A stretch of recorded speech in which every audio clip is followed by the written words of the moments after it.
Good morning সবাইকে, কেমন আছেন? আমি আলহামদুলিল্লাহ ভালো আছি। আজকে আমাদের 30 রোজা শুরু। এখন আমি ঘুম থেকে উঠছি।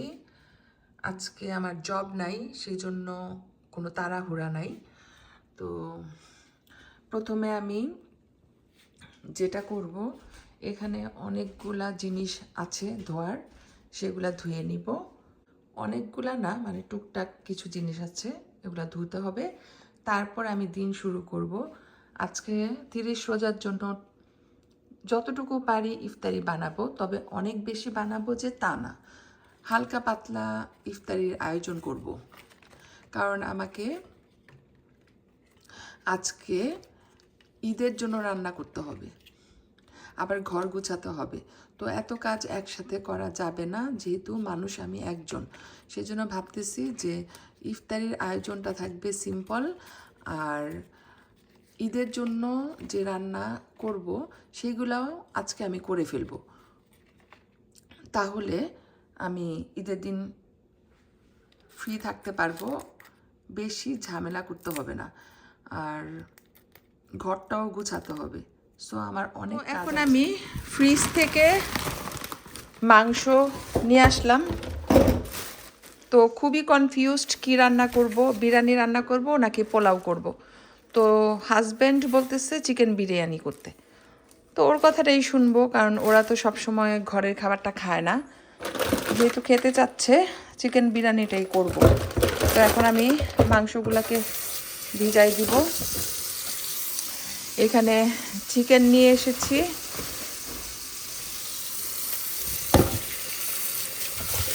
অল্প করেই বানাবো, কারণ আমাদের খাওয়ার লোক নাই, সবাই সব কিছু খায় না, খাওয়ার লোক কম, সেই জন্য অল্প করেই বানাবো।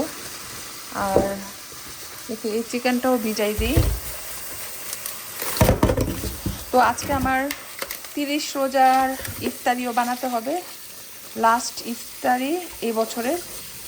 তো ইফতারিতে অবশ্য আমি বেশি ঝামেলা করব না, একদম ঝটপট হালকা পাতলা ইফতারি বানাবো, সেটা দিয়ে হয়ে যাবে। কারণ কালকে যেহেতু ঈদের জন্য আমার রান্না বান্না করতে হবে, তারপরে ঘরও গুছাতে হবে, সো অনেক কাজ। আমি অনেক বিজি আজকে, জানি না, মাথা ঘুরাচ্ছে কীভাবে কী করব এক হাতে। আমার এখানে বেগুন ভাজি করব, আলু গাজর আর চিংড়ি মাছ দিয়ে সব কিছু রেডি করে নিলাম। তো বেগুন ভাজিটা করে ফেলবো এখনই, যেহেতু রেডি আছে বসাই দিব। আর তারপরে তো ঘর গুছাতেই হবে, ফার্নিচার ডাস্ট করতে হবে। তো রান্না করতে এসে দেখি যে অনেক কিছু মিসিং, কারণ ঈদের বাজার আমার ঠিক মতো করা হয় নাই অনেকগুলা কারণে। হাজব্যান্ডও বিজি, আমিও বিজি। তো যারা জব করে তারা বুঝতে পারবে যে বাইরের লাইফটা অনেক হার্ড, সবসময় প্ল্যান করে সব কিছু করা যায় না। তো আমি ভাবছি আমার সবই আছে, কিন্তু যখন এখন রান্নার জন্য আসলাম দেখি যে অনেক কিছু মিসিং। তো হাজব্যান্ডকে বললাম, বললো যে নো প্রবলেম, আমরা একটু পরে যাব, যে ওগুলা কিনে নিয়ে আসবো, তাহলেই হবে, প্রবলেম সলভড। একটু কাবাব বানাবো, টুনা ফিশের কাবাব বানাবো। তো আমি ভেবেছিলাম টুনা ফিশ আছে, কিন্তু শেষ হয়ে গেছে সেটা তার জানি না। এখন যখন টুনা ফিশের জন্য আমি ক্লোজেট খুললাম, যে দেখি তো আছে কি না, থাকলে একটা ক্যান থাকলেও হয়ে যেত, বাট আনফর্চুনেটলি একটাও নাই। তো কিছুই করার নাই, এখন আমার টুনা ফিশ কিনে আনতে হবে, তারপর আমি কাবাব বানাবো। আজকে বেশিরভাগ কাজগুলো কমপ্লিট করে ফেলবো, কারণ ঈদের দিন আমি একটু রিল্যাক্স করে থাকতে চাই। কারণ ঈদের দিন কিন্তু রান্না বান্না করতে এত বেশি ভালো লাগে না। সারা বছর কাজ করি, রান্না বান্না করি, এই যে পুরা একটা মাস রোজার মধ্যে ইফতারির জন্য সব কিছু করতে হয়েছে, পাশাপাশি রান্না যেগুলা, আমরা যেহেতু রোজার মধ্যে বেশি কিছু খাই নাই, শুধু ইফতারিটাই করেছিলাম, সেই জন্য ইফতারিতেই বেশি ফোকাস দিয়েছি। কিন্তু এখন আর ভালো লাগতেছে না, মানে গা ছাড়া একটা ভাব চলে আসছে। তো আজকের রোজাটা শেষ হলে ইনশাল্লাহ কালকে ঈদের জন্য আবার প্রস্তুতি নিতে হবে। চিংড়ি মাছ এখনও দেই নাই, একটু পরে দিব, যেহেতু নরম, বেশিক্ষণ লাগবে না হতে। সবশেষে ধনেপাতা দিব। বেগুন ভাজিতে সব ধরনের মশলা একটু একটু করে দিয়েছি। তো আজকে জব না থাকাতে আমি অনেক বেশি খুশি হয়েছি, কারণ ঈদের আগের দিনই কিন্তু সবচেয়ে বেশি কাজ থাকে। তো আজকে আমি 90% কাজ করে ফেলবো। যেমন এখানে আমি বেগুন ভাজি করছি আলু, গাজর আর চিংড়ি মাছ দিয়ে। তো বেগুন ছিল, বেগুনটা নষ্ট করতে আমি আর চাই নেই, কারণ রান্না করলে খাওয়া হয়ে যাবে। গরু মাংস রান্না করব আলু দিয়ে, তারপর চিকেন বিরিয়ানি করব, কাবাব করব, তো অনেক ব্যস্ত থাকবো আজকে। তো আমি এক হাতে অনেকগুলা কাজ করছি, ভিডিও করতে পারতেছি না, দেখাতে পারছি না আপনাদেরকে, দেখালে বুঝতে পারতেন। একটু একটু করে ভিডিও ক্লিপ নিচ্ছি। আর এখানে আমি অনেকগুলা পেঁয়াজ কেটে নিয়েছি, গরুর মাংস রান্না করব। রসুন ছিলে নিয়েছি, বেটে নিতে হবে কারণ আমার রসুন বাটা নাই। এটা আরেকটা খুবই বিরক্তিকর ব্যাপার আমার জন্য। আমি অনেকগুলা আদা ছিলে ব্লেন্ডারে ব্লেন্ড করে ফ্রিজ করে রেখেছি। আদা আছে কিন্তু রসুন করা হয় নাই, রসুন ছিল সেটা শেষ হয়ে গিয়েছে, তারপরে আর রসুন ব্লেন্ডারে ব্লেন্ড করা হয় নাই। এর জন্য আমার ঈদের দিন, মানে ঈদের আগের দিন এখন অনেক ঝামেলা হয়ে যাচ্ছে। কিছুই করার নেই, এই ধরনের কাজ করতে আমার একদমই ভালো লাগে না। রান্না করার সময় আদা রসুন থাকবে, সেটা রেডি, তাহলে হয় কি ইজি হয়ে যায় লাইফটা। পাটাতে একটু কষ্ট করে বেটে নিলাম, কারণ অল্প করে রসুন কিন্তু ব্লেন্ডার মেশিনে ব্লেন্ড করা যায় না। কিছুই করার নাই। তো এখানে আমি গরুর মাংস বসাবো, ঈদের জন্য এটা রান্না। এখন পেঁয়াজ দিয়ে দিচ্ছি, রান্নাটা বসাই, তারপরে রান্না করতে করতে আপনাদের সাথে আবার একটু শেয়ার করব। 30 রোজাতে আজকে ঈদের রান্না বান্না করে ফেলতেছি, তো হেভি যত রান্না আছে আজকে করে ফেলবো। আর কালকে ঈদের দিনও অনেক কাজ থাকবে, সেগুলা তো থাকবেই, টুকটাক অনেক কাজই থাকবে সকাল থেকে। তো এখন আমি এই গরুর মাংসটা দিয়ে দিচ্ছি, অল্প অল্প করে দিয়ে দিই। এখানে 3 কেজি হবে, হাড্ডি টাড্ডি সহ এখানে 3 কেজি গরুর মাংস আছে। একটু বেশি করে রান্না করব, তাহলে 3-4 দিন খাওয়া যাবে। আর এই রোজাতে আমাদের গরুর মাংস খাওয়া হয় নাই, ইচ্ছা করেই রান্না করি নাই, কারণ রোজার মাস তো অত বেশি খাওয়া যায় না। ভাজা পুরা খেয়ে ইফতারিতে পেট ভরে যেত, আমরা আর ভাতই খাইনি। তো এই বিফ রান্না করতে যে অনেক কাণ্ড কাহিনী করে ফেললাম, আপনাদের সাথে আর শেয়ার করি নাই। 3টা পাতিল চেঞ্জ করছি। প্রথমে আমি নিচের এই পাতিলটাতে বসাইছি, দেখি যে টাইট হয়, মানে দেখলেন তো নাড়াচাড়া করতে পারি নাই। তারপরে চেঞ্জ করে এটাতে দিছি, এটা তো নাড়াচাড়া করতে পারি নাই, টাইট হচ্ছিল।